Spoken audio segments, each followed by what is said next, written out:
Je m'appelle Dial Yacoubi, je suis dirigeante de Monnier Frères. Monnier Frères est un site d'accessoires de luxe qui était classiquement un acteur du e-retail de luxe et qui est en train de devenir de plus en plus un des acteurs de la fashion tech et de rentrer dans cet univers de plus en plus passionnant de la méta dont je vais vous parler. Je veux vous parler aujourd'hui, merci d'ailleurs de m'avoir invitée, je suis très heureuse qu'il y ait cette initiative car cette association de la French Tech avec par exemple la French Tech pourrait être demain un des leviers importants de création à la fois de champions numériques, mais aussi de champions dans le contenu et dans cette narration qui va devenir de plus en plus impactante et importante dans ces nouveaux univers de gaming et de méta qui vont de plus en plus être associés à la nouvelle génération Z et M. Je voulais vous parler de la French Touch parce que depuis que je suis entrepreneur, tech entrepreneur depuis plus de 20 ans, dans la deep tech, dans les telcos, j'ai toujours été fascinée de voir à quel point cette French Touch était particulière, était spéciale. À chaque fois que je voyage dans le monde, les lieux les plus passionnants, les plus intéressants sont tenus par des Français. Les quartiers les plus sympathiques sont tenus par des Français. Les produits les plus sexy et qui attirent le plus de désirabilité sont français. Pourquoi cette French Touch ? Est-ce que c'est arrivé par hasard ou est-ce que c'est le fruit d'une intuition ? En réalité, quand on regarde un peu plus loin, on réalise que le luxe français vient d'une vision qu'a eue Louis XIV, exécutée de manière assez performante par Colbert, qui, à cette époque, ils ont été assez énervés par ces tisserands et ces marchands italiens qui commençaient à avoir de plus en plus de puissance et de plus en plus d'influence. Et ils ont décidé finalement de construire une industrie qui ne se limite pas uniquement à des fabriques. Ils ont créé un écosystème en attirant de plus en plus d'artisans. Et surtout, ils ont commencé à construire un narratif, à impacter l'imaginaire jusqu'au salon, que ça soit à Paris, que ça soit à Milan, que ça soit à Vienne et en Russie. Et cet héritage, on peut dire même que Louis XIV a été un des plus grands marketeurs de tous les temps. Presque 4 siècles plus tard, nous sommes encore en train de capitaliser sur cette image et cette French Touch qui nous a livré. Entretenue après par, bien sûr, Marie-Antoinette, exportée par Napoléon, et puis transformée par des leaders entrepreneurs de talent, comme par exemple messieurs Arnaud et Pinault, qui ont saisi des innovations, des disruptions qui se sont réalisées, notamment dans les années 90 avec la financiarisation de l'économie et de l'industrie, pour créer des leaders français dans le luxe. Qui font évidemment notre fierté et qui nous sont enviés par le monde entier, particulièrement les Italiens. Donc je pense que mon intuition, c'est que le luxe français s'est toujours réinventé, cette French Touch s'est toujours réinventée au moment où il y a eu des disruptions, au moment où il y a eu des transformations massives. Et nous sommes justement aux portes d'une transformation massive, comme nous n'en avons pas vécu depuis 20 ans. J'étais à la naissance de l'Internet, au moment de sa création, au moment de... Bon, ça ne me rajeunit pas beaucoup, je suis désolée de le dire, je ne devrais pas dire ça d'ailleurs, et au moment de sa maturité. Et ce que nous sommes en train de vivre aujourd'hui avec, que ça soit la crypto, avec l'intelligence artificielle, avec bien sûr les méta qui effraient un certain nombre d'entre nous, mais qui en réalité, comme ça, l'Internet a effrayé nos parents et nos grands-parents à l'époque. Cette transformation qui est en train de se réaliser, c'est une opportunité majeure pour pouvoir saisir et créer des champions. Champions en alliant justement cette French Touch et cette French Tech.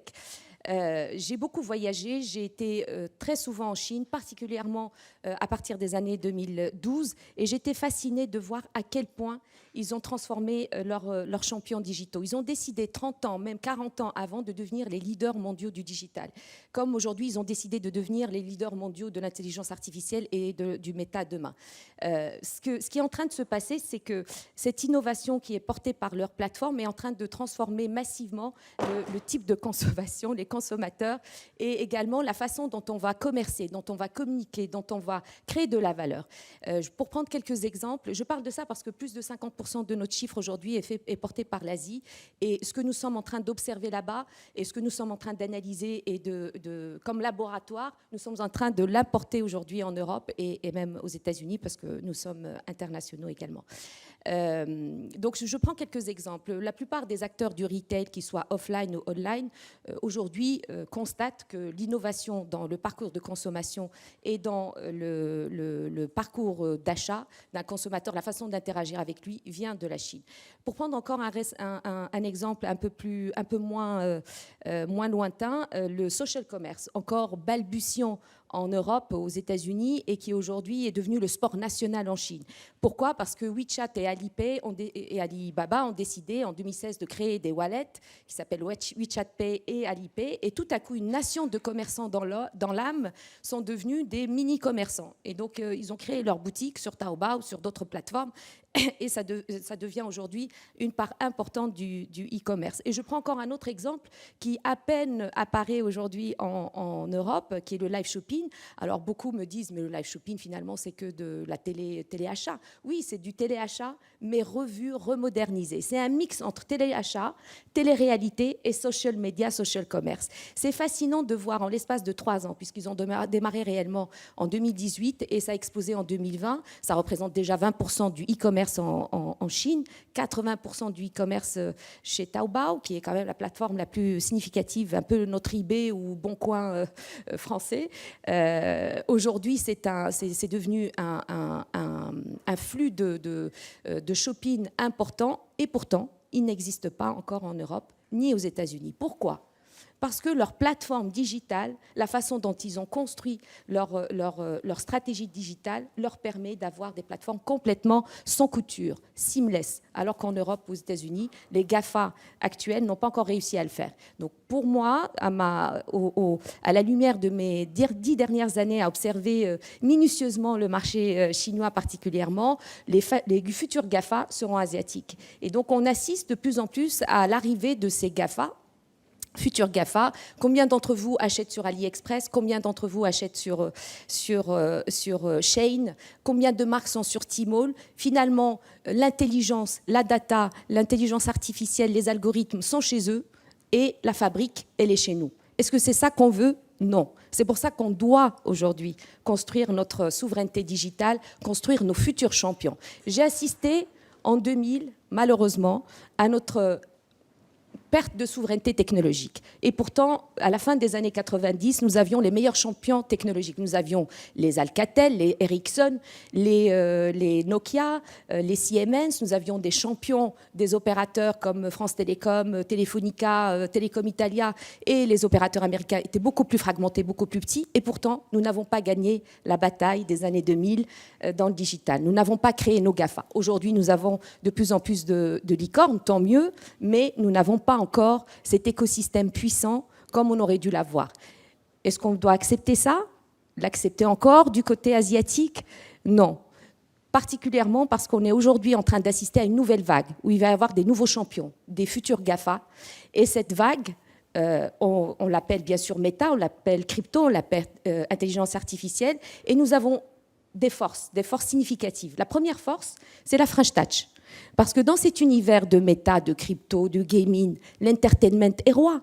Et pour faire de l'entertainment, il faut avoir cette puissance narrative, cette puissance de storytelling. Et la French Touch a cette puissance de storytelling. De l'autre côté, pour pouvoir attaquer ce nouveau monde de crypto, d'intelligence artificielle, nous avons besoin de mathématiciens, d'une culture mathématique importante. Et les nations qui auront cette culture mathématique pourront gagner cette bataille. Et la France a toujours brillé, heureusement, par sa culture et sa capacité mathématique. C'est pour ça que nous avons les meilleurs ingénieurs au monde et c'est pour ça que les plus grands VP Engineering dans la Silicon Valley sont d'ailleurs français. Nous avons donc ces deux forces aujourd'hui combinées ensemble qui peuvent aller à la conquête de cette nouvelle vague et de cette nouvelle révolution qui est aux portes de chez nous. On commence à voir apparaître de plus en plus de NFT, de plus en plus de sujets. Bon, Facebook a bien sûr annoncé la méta, mais en réalité, il ne faut pas que ça nous fasse peur. Ce sont des nouveaux consommateurs, ce qu'on appelle nous les consommateurs M. J'aimerais bien que ce soit des consommateurs Monnier, mais malheureusement, ce sont des consommateurs méta. Mais j'aime bien le dire de temps en temps, ça fait toujours plaisir.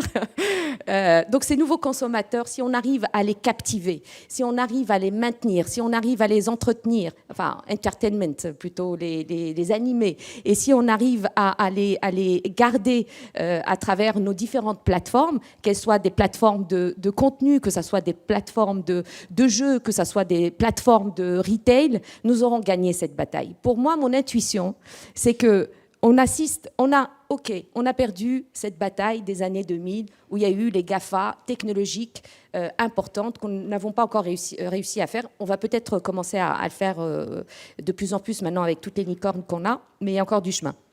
En revanche, nous avons ce moment, cet instant précis où nous pouvons justement construire ces futurs leaders. Et il faut les saisir. Surtout que nous avons aujourd'hui un écosystème de plus en plus fertile grâce à l'initiative de non seulement la BPI, mais aussi de nos dirigeants qui ont investi depuis à peu près une dizaine d'années massivement pour pouvoir créer cet écosystème. Et nous avons aussi une génération d'entrepreneurs de plus en plus talentueuses et de plus en plus ambitieuses pour pouvoir remplacer les entrepreneurs qui ont construit notre CAC 40.